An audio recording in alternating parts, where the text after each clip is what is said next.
तो हम एक टर्म के बारे में डिस्कस करेंगे, that is difference between energy and second term that is power. दोनों के बीच में बेसिक डिफरेंस क्या होता है। तो देखो एनर्जी में आपको एक वर्ड नजर आ रहा है that is capacity of doing work, और पावर होता है that is rate of doing work. Difference कहाँ आ रहा है, रेट और कैपेसिटी का।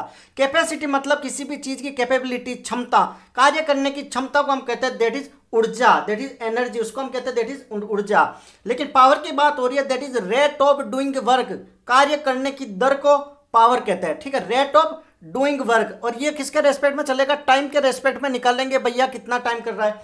फॉर एग्जाम्पल ये पानी की टंकी है, क्लियर है, यहां पर ये टांका है, यहां से हमें क्या करना है, पानी लिफ्ट करना है।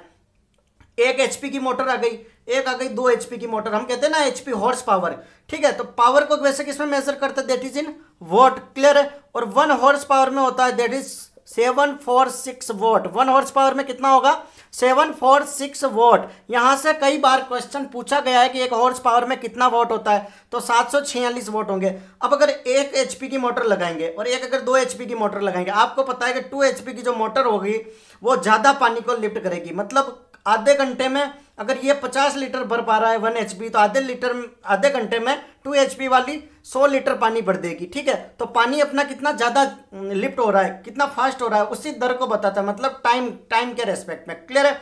लेकिन एनर्जी कह रहा है capacity of doing work is called energy, और एनर्जी के लिए एक फंडा लगता है that is conservation of energy. ये क्या कहता है कि energy can neither be created nor be destroyed but it can change from one form to another form, that is the conservation of energy, that is conservation of energy. ये कहता है कि ना ऊर्जा को बनाया जा सकता, ना ही ऊर्जा को खत्म किया जा सकता है, सिर्फ एक फॉर्म से दूसरी फॉर्म के अंदर कन्वर्ट किया जाता है, that is conservation of energy, clear है।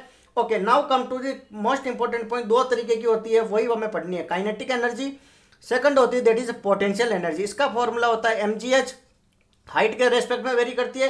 काइनेटिक एनर्जी होती है that is half mv², that is kinetic energy half mv²। Potential energy that is स्थितिज ऊर्जा mgh, क्लियर है। तो काइनेटिक एनर्जी में कह दिया जाए कि कोई भी ऑब्जेक्ट रन कर रही है, ठीक है, उसकी काइनेटिक एनर्जी में किसके चेंज होने पर वैल्यू चेंज होगी। मान लो रामू 50 किलो का रनिंग कर रहा है, ठीक है, तो इसकी वेलोसिटी चेंज होगी तो इसकी काइनेटिक एनर्जी भी चेंज होगी, ठीक है। मास तो उसका सेम रहेगा, तो एम में कभी भी कोई भी चेंज नहीं आएगा। तो काइनेटिक एनर्जी किस पर डिपेंड करेगी, डेट इज वी। अगर वी वेरी करेगा सेम ऑब्जेक्ट का, तभी उसकी काइनेटिक एनर्जी चेंज होगी, क्लियर है। आई थिंक आपको एनर्जी और पावर के बीच में बेसिक डिफरेंस पता चल गया कि एनर्जी कह रहा है कैपेसिटी की क्षमता है कार्य करने की, वो तो है एनर्जी। पावर कह रहा है कि रेट ऑफ डूइंग वर्क, उस गिवन टाइम में कितना काम कर पा रहा है, कितनी दर है उसकी कार्य करने की, that is called power. Thank you so much. Channel पर नए हो तो लाइक से सब्सक्राइब जरूर करें।